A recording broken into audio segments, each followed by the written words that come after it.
person here that's just been total respect for more than anybody, I'd have to say, is Garry. Gary's a local. He's been instrumental with others organising this campaign against the placement of refugees in Eltham aged care. And, you know, that's the whole thing about grassroots community activism. It's so important, and he's shown in the media publicity and the adverse effects of him standing up and being a voice for the community and the intimidation that he has received. It just goes to show you how the left, you know, they really are just sort of like, they don't really, you know, they're just... To use intimidation and violence and that sort of thing just goes to show what we're up against. And they're not going to stop us. We're just going to keep struggling against this, you know, unsavoury sort of demographic. They're dwindling in number. We're growing. That's a good thing. And the possibilities of the future are fantastic. But I'd like to introduce Garry. Garry, a warm welcome for Garry, please. Really good to see so many people here, especially local people from Eltham, Limbic, and yeah, further afield, and Nick, thanks for coming down. Now, firstly, I just want to set a challenge to the media, actually. I just want you to report the facts correctly of who we are and what we're about. We're gathered here today, not to cause trouble, but to raise the issue of Judge Brooke, the elderly, and we're not here to start any trouble. Trouble never comes from us. I think every person here would gladly accept that and agree that we're not here to cause any trouble. Okay, so growing up, one of the most important things I was taught was respect. Respect for everyone and everything, but particularly my elders. So when I first heard the proposal of the refugees moving into the aged care home just over the road, I thought, that's not going to happen, no way. So who in the right mind would put refugees in with, you know, the elderly people? The residents over the road, they're some of society's most vulnerable people. It's just not going to happen, never. Well, unfortunately it is. Now, whilst I haven't got a parent in a home, I have some good friends that do, so it was an easy choice. When they asked for help, I jumped on board. Now, I've been fortunate enough to spend some time in the facility meeting my friends' parents and, you know, chatting face to face, you know, having a cup of tea, eating some of Nana's homemade cake. It's awesome.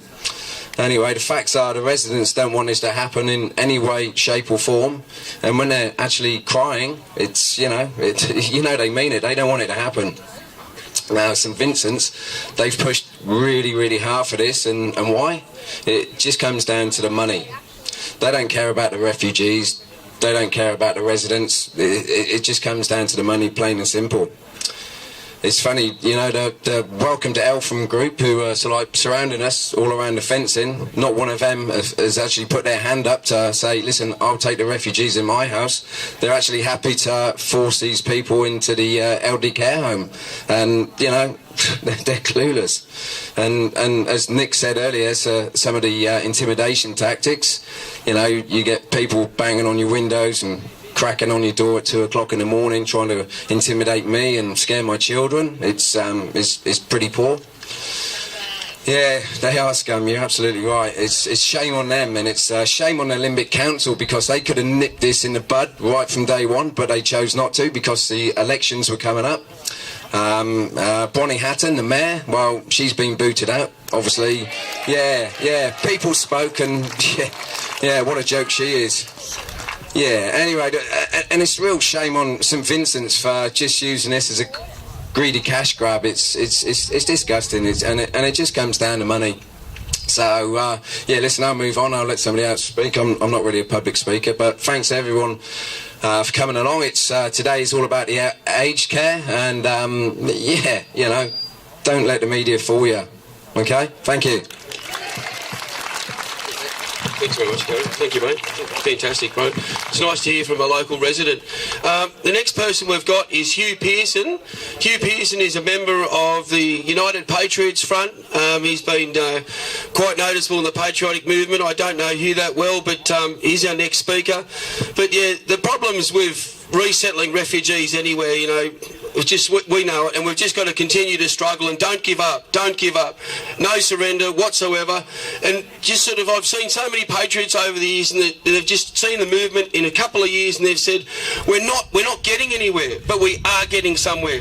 Like, I remember when I got involved in the sort of alternative sort of movement, or alternative right movement since 2009, and it was quite small, and I look at it today, and it's just it's a fantastic development to see so many people involved, so many different groups, and so many people, passionate people, that are not going to give up, and they're going to stand up and defend Australia, our way of life, our rights, and everything that is right and natural to stand up for.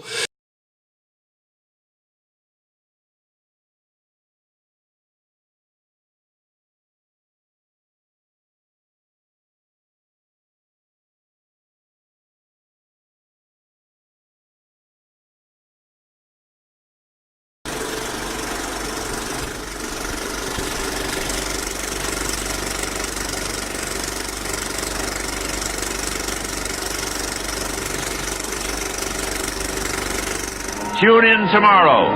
Same bat time, same bat channel. Bye for now.